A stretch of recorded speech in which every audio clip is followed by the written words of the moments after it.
That's it. Good. Currently today, I'm 25 days out from my fight in the battlefield.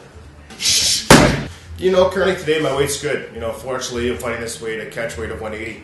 I was the 185-pound champ of King of Cage, Canada. I sit at a kind of weird spot, low 190s, where I'm a really big welterweight and not so big of a middleweight. So I'm fighting at a catch weight of 180, which shouldn't be easy for me to make. This morning I woke up about 193. So for 4 weeks out, that's a breeze for me. So, but I'm looking to make the permanent move to welterweight. As far as my diet goes, I started a new diet and pretty much eating organically with a company called Elite Organic Nutrition. And I just did a colon cleanse, and my energy level was going up every day. Last week I was detoxifying, so there were some tough days, definitely. But Cajun's helped me with my diet a lot. Cajun, me and him are roommates now, and he's actually took culinary arts, so he's been doing a lot of cooking. So that's been good. And my conditioning, I work with Tyler Jackson, Tyler TNT Jackson. He's a pro fighter himself. He puts us through the hard workouts. So I work with him 3 days a week now, and he's getting me prepared to go in the late rounds. To be explosive time and time again. It's kind of Tyler's motto. So so far it's been good. The diet, everything is really coming into play right now. So. As long as everything keeps going the way it is, I don't see any reason why my hand will be raised on the 26th. I've been preparing, I know he's a tall guy, but I'm preparing to work off his jab a lot. I know he's been throwing that straight left jab, so did right, I'm practicing all that. Really setting up my takedown, really shots to the body, I feel like I hit really hard, so I'm hoping to hurt him and then go from there, right? I know he has an amateur background, so we'll see what happens when I help him in the face. I fought taller guys in the past. When I won the King of the Cage belt, I fought a guy who was 6'4". So, I'm familiar fighting taller guys, so I've had success against those guys. Obviously I'm going to have the edge and strength and mental strength too. I feel like I'm stronger mentally and physically. I have a lot more experience. So, as far as differently, I'm just trying to, every camp I try to add more tools to the toolbox. I have a great group of guys around me, great camp. Guys are really supportive, and just try and keep hustling every day, keep on grinding. It's a very, like I said, a humbling sport. You got to keep working because, like when you're in there, everyone's cheering your victory. But when you lose, I find you kind of lose alone. So in MMA, people can forget very fast about you, right? You can be on top. 1 month and 2 months later, you're an afterthought. So that definitely inspires me as well to keep top of my game, right? I'm definitely hungry again. Definitely hungry. I definitely want to make as far as I can. So they were kind of like. I don't know if that's the best idea, but when I started to have a little success, and now they're really supportive. They just obviously are concerned about me getting hurt, like any mom and dad would. So, but they've shown the personal growth and the spiritual growth that I've had. So my parents, my whole family is very supportive. I'm very lucky to have friends and fans that that follow my every move. Will show up at my fights. And they got my son. They make me want to be a better person, better fighter. So I just keep trying to train harder and harder, and I try to give everything my all. Say I'm falling off the top here. I'm gonna figure 4 this arm, and I'm gonna put my head on the ground. This stops you from being able to get me off. If I go like this, I'm gonna end up in guard. Right? So I go like this. I'm gonna put the shin on the back of your neck. Pull it out this way. Usually, the guy will end up rolling from the pressure here. And then I'm gonna go here, okay, not here. The reason I go here is to roll up. Triangle. Exactly. And then I can go back to the arm lock if I want. I'm big on my family. It's very important to me. I have a son who's 13. It's kind of everything. He's pretty much my whole life. So he's currently down here with me in Vancouver. He's an aspiring, rap artist, I guess you could say. He's very talented, and I'm very proud of my son. He inspires me every day, helps me get out of bed and train hard. He's actually got pretty good jiu-jitsu for his age, and I've pulled paths from him. He's got a good right hand.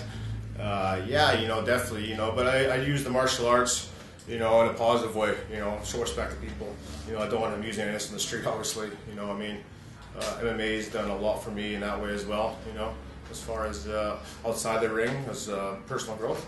So, I'm hoping my son will follow in that steps in my steps, and not just my son. I try to encourage all the kids, you know, to live a positive life, you know, stay away from drugs, stay away from gangs, you know, that kind of stuff, and there's another way, right?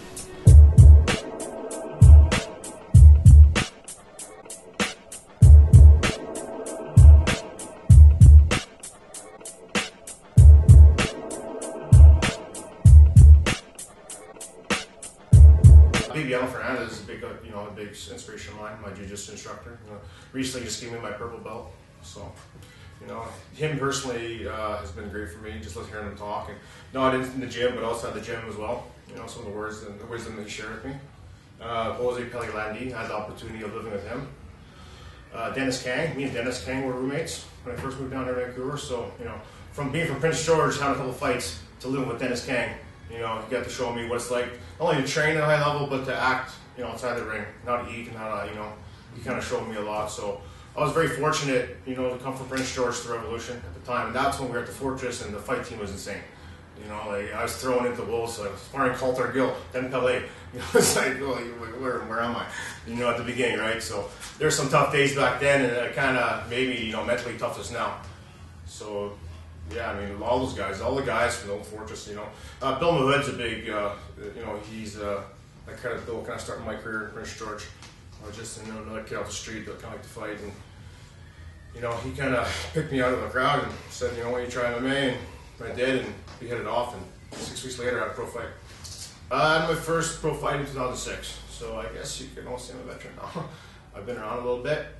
My first fight 2006, and kind of going steady since then, right? So I had the pleasure of Revolution taking me on, and they put me up for free, and you know, I got to train with the best and didn't have to pay for it. So you know, the likes of, you know, training with Bibiano and Coulter and Pelé and, you know, Kajan and Bill Mahood and Todd Gallenberg, Taylor Jackson, you know, this went on, right? So it's kind of the who's who here in Western Canada. So you know, it's kind of like there's a dog-eat-dog world in there. You learn quick or you didn't make it, right? Good. Get that hand in front. Good.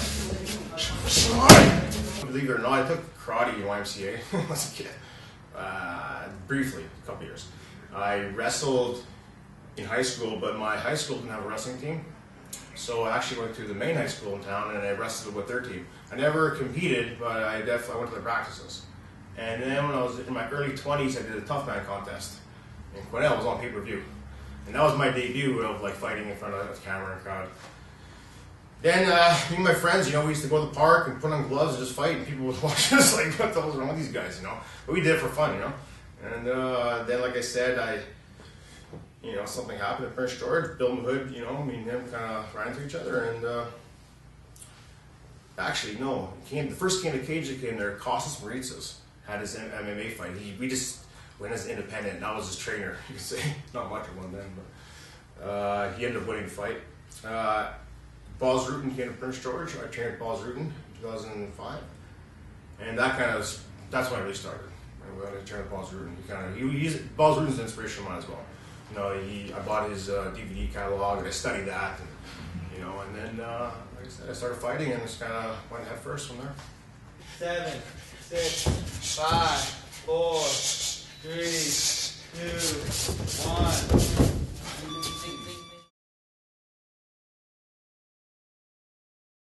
I chose Battlefield for a couple of reasons, actually. You know, well, one, they're a Vancouver company. I'm now located in Vancouver. I've talked to some guys that fought at Battlefield. Then, you know, they seem to be a really first-class organization. Treat the fighters really well. I've heard great things on Armageddon too, and I really appreciate Darren, you know, contacting me, and they offered me a contract. And you know, I kind of hummed and hawed beyond the both. And at the time, I just chose King of the Cage to fight Joe Riggs as an opportunity. And then I unfortunately hurt my shoulder at the time, so that fell through. Yeah, I chose Battlefield, you know. I mean, I talked to Jay personally a few times, and you know, I just kind of, for some reason, my gut told me about Battlefield. You know, I don't, you know, nothing against Armageddon. You know, they seem like a first-class show, and I'm sure they're going to do great things, you know, with the Dragon's Den and all that good signing, Sarah Kaufman and stuff. So, you know, I think I made the right choice, but you know, who knows? You know, anything can happen in the future. You know, I mean, it's not like I'm married to anybody. You know, as far as long-term goals, you know, I'd love to fight. You know, obviously in the UFC. I mean, what a fighter doesn't want that? I would like to also fight in Japan. It's always been a dream of mine. Just, you know, the culture of the place. And I'll just try and be a better person, try and inspire children, kids, you know, anybody who wants to get active. So long-term goals are just to keep it going, you know. I really enjoyed the teaching aspect of martial arts too. So, you know, maybe one day down the line, you know, start my own team, my own school, but that's, you know, years down the road. So right now it's Ryan time. You know, it's time to, you know, do what I do for my career, and, you know, the rest will, you know, if, as long as I have a good career, everything else will come with it. So.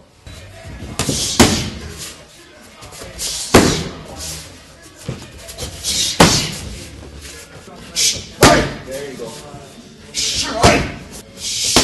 That's it. Good. Good. Hi, this is Ruthless Ryan Chiappe, and you're watching MMA.